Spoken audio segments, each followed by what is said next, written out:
আমরা আমাদের কথা যদি বলি, ভাই আপনার বিয়ের মোহর কত ছিল? হ্যাঁ, 1.5 লাখ তো অনেক টাকা ছিল। কবে বিয়ে করছেন আপনি? কত বছর হয়েছে? 10 বছর আগে 1.5 লাখ টাকা বেশি হয়েছে। আপনার শ্বশুরও বেশি করছে আপনার বিয়েতে। দিছেন নি না? দিছেন নি না কাটাকাটি?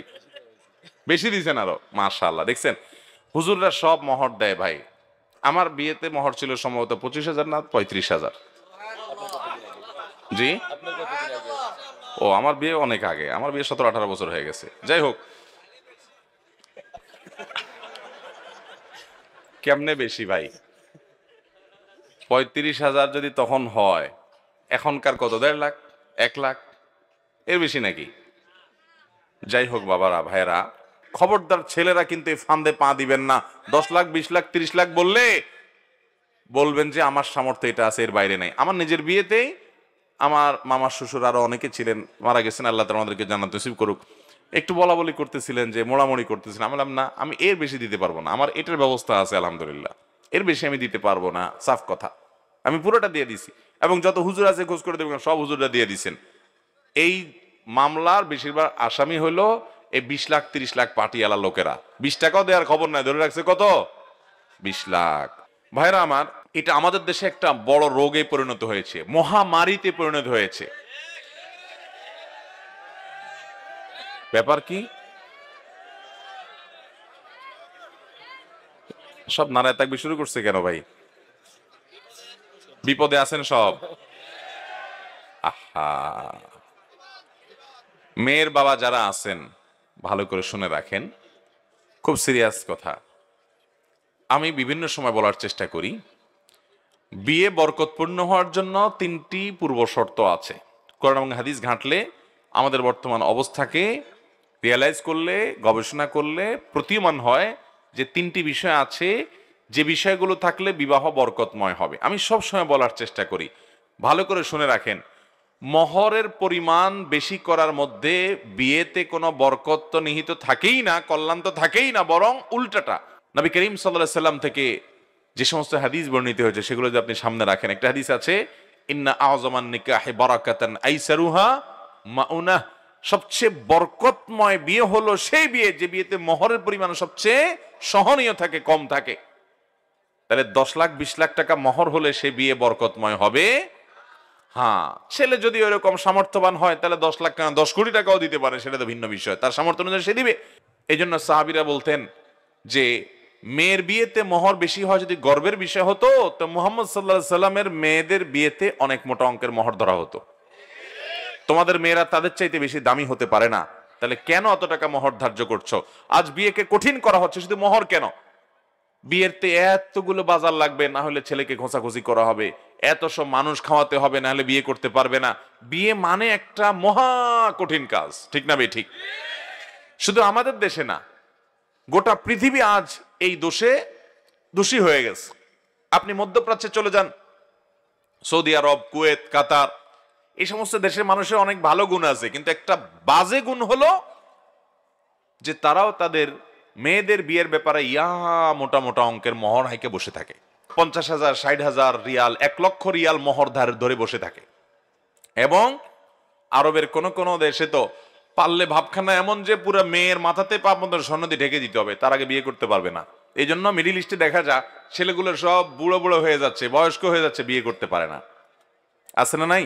মধ্যপ্রাচ্যে যারা আছেন তারা জানেন, আমি ছিলাম, আমি জানি যে সেখানে বুড়ো বুড়ো হয়ে যাচ্ছে ছেলেরা, বিয়ে করতে পারে না, কারণ বিয়ে করতে এতগুলো টাকা লাগে, 1 বস্তা টাকা লাগে। অনেক বুড়া আছে, তার পয়সা কড়ি আছে, সে বিয়ে করতেছে একটার পর একটা, ভালো শরীয়ত জায়েজ করছে, সে করতেই পারে, তার রাইট আছে। কিন্তু অনেক ছেলে ফেলে আছে সারা জীবন কামাইতে কামাইতে শেষ, বিয়ে করতে পারে না। বিয়ে যত কঠিন হবে জেনা তত, বিয়ে যত কঠিন হবে জেনা তত, আর জেনা যত সহজ হবে সমাজে, মেয়ের বাবারা এই দায় থেকে তারা এড়াতে পারবেন, ছেলের বাবারাও এড়াতে পারবেন না, কারণ তারা ছেলেকে বিয়ে দিচ্ছেন না পায়ে দাঁড়ানোর নাম করে। বাবারা বিয়েকে সহজ করেন।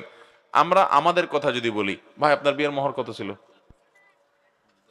হ্যাঁ, 1.5 লাখ তো অনেক টাকা ছিল। কবে বিয়ে করছেন আপনি? কত বছর হয়েছে? 10 বছর আগে 1.5 লাখ টাকা বেশি হয়েছে। আপনার শ্বশুরও বেশি করছে আপনার বিয়েতে। দিছেন নি না? দিছেন নি না কাটাকাটি? বেশি দিয়েছেন আরো, মাশাআল্লাহ। দেখছেন হুজুররা সব মহর দেয় ভাই। আমার বিয়েতে মহর ছিল সম্ভবত 25,000 না 35,000।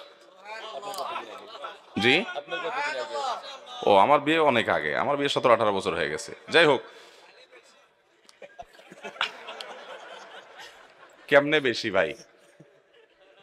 35,000 যদি তখন হয়, এখনকার কত? 1.5 লাখ, 1 লাখ, এর বেশি নাকি?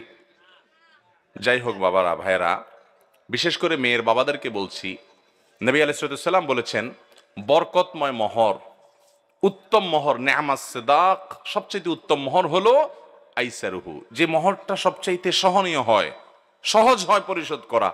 দেখেন, ধরলেন 10 লাখ টাকা, 10 পয়সা আপনার মেয়ে পাইলো না, এ ধানায় পানাই করে চিটারি করে লাভটা কি বলেন? তার চাইতে এমন যৌক্তিক মহর ধরেন যেটা আপনার মেয়ে পাবে এবং ছেলের জন্য আদায় করা কি হবে? সহজ হবে।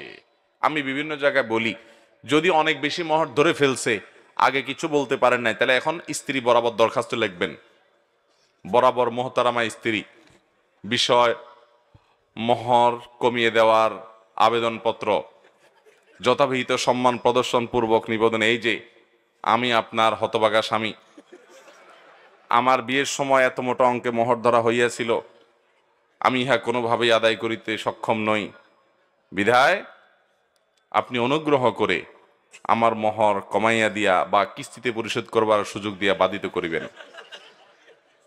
ভাইরা, বলেছি এটা একেবারে এইভাবে দরখাস্ত কোনো কোনো কথা নাই, শুধু বোঝার জন্য বললাম। কিন্তু বউয়ের কাছে নরম হয়ে যারা ফেসে গেছেন আগে ভাগে, তারা এখন ফুসলায়া ফাসলায়া উদ্ধার হওয়ার চেষ্টা করেন। আর যারা এখনো বিয়ে শাদী করেন না, যুবক পোলাপান, সাবধান হয়ে যান। যেই শ্বশুরে 10 লাখ 20 লাখের নিচে মেয়ে দিবে না, ওই শ্বশুর দ্বারা কাছে যায় না। উনি ওনার মেয়ে নিয়ে কই যায় দেখা যাক। মনে রাখবেন, মনে রাখবেন, টাকা পয়সা কখনো সংসার টেকাতে পারে। আমাদের বাপ চাচারা যারা ছিলেন, মুরব্বীরা যারা অনেক সিনিয়র বয়সে, যাদের বয়স 60-এর উপরে, 55-র উপরে, 65 এরকম, এই লোকগুলোর খোঁজ খবর নিয়ে দেখেন, মোহর 10 টাকা ছিল, 20 টাকা ছিল, 50 টাকা ছিল, 100 টাকা ছিল। আপনি বলবেন তখনকার 100 টাকা অনেক টাকা, ঠিক আছে বুঝলাম অনেক টাকা, তাই বলে তখনকার 100 টাকা এখনকার 30 লাখ টাকা তো না, এত বেশ কম তো না। তো ওই 100 টাকার বিয়ে যা দেখেন 60 বছর 50 বছর টিকছে, 40 বছর টিকছে, আছে না নাই? শুধু টিকছে তা না, এমন টিকা টিকছে যে একদম সুপারগুলোর মতো, মেড ইন জাপানের মতো মহব্বত, আছে না নাই? আর যুবকরা এখন, মেয়ের বাপরা 20 লাখ 30 লাখ 40 লাখ মোহর ধরে, ওই ছেলের পেটে পাড়া দিলে 10,000 টাকা বাইর হবে না, কিন্তু মোহর ধরে কত? আপনার 30 লাখ টাকা মোহরও যদি লাগে, তাহলে ওই গরিবের ছেলে কাছে কেন বিয়ে দেওয়ার কথা বলছেন আপনি? আপনার সেখানে যাওয়া উচিত না, সব ডাকায়, ঠিকই বলছে। ভাইরা আমার, এই কাজটা করবেন না। এখন বিয়ে ঘরে ঘরে ভেঙে যাচ্ছে, ঠিক না বেঠিক? দাম্পত্য জীবনের শান্তি বলতে কিছু, আপনি 30 লাখ ধরলে আপনার মেয়েকে ছেড়ে সে যেতে পারবে না, আপনি তাকে আটকাইলেন। এই বিয়ের মহরটা এরকম ফালতু উদ্দেশ্যে আল্লাহ তাআলা নির্ধারণ করেন নাই, বরং বিয়ের মহরটা স্ত্রীর প্রাপ্য, যতটুকু সে দিতে পারবে ততটুকু ধার্য করবেন এবং পুরোটা দিয়ে দিবেন। খবরদার ছেলেরা কিন্তু এই ফান্দে পা দিবেন না। 10 লাখ 20 লাখ 30 লাখ বললে বলবেন যে আমার সামর্থ্য এটা আছে, এর বাইরে নাই। আমার নিজের বিয়েতেই আমার মামার শ্বশুর আরো অনেকে ছিলেন, মারা গেছেন, আল্লাহ তাআলা আমাদেরকে জান্নাত নসিব করুক, একটু বলা বলি করতেছিলেন, যে মোড়ামুড়ি করতেছিলেন। আমি বললাম না, আমি এর বেশি দিতে পারবো না, আমার এটার ব্যবস্থা আছে আলহামদুলিল্লাহ, এর বেশি আমি দিতে পারবো না, সাফ কথা। আমি পুরোটা দিয়ে দিছি এবং যত হুজুর আছে খোঁজ করে দেবেন, সব হুজুররা দিয়ে দিছেন। এই মামলার বেশিরভাগ আসামি হলো এই 20 লাখ 30 লাখ পাটিয়ালা লোকেরা। 20 টাকাও দেওয়ার খবর নাই, ধরে রাখছে কত? 20 লাখ। মেয়ের বাবারা, আপনারা কিন্তু আল্লাহর কাছে জবাবদিহি করতে হবে। বিয়েটাকে সহজ করেন, আপনার মেয়ের সুখ শান্তি এই মোহরের বড় ফিগারের মধ্যে নিহিত হতে পারে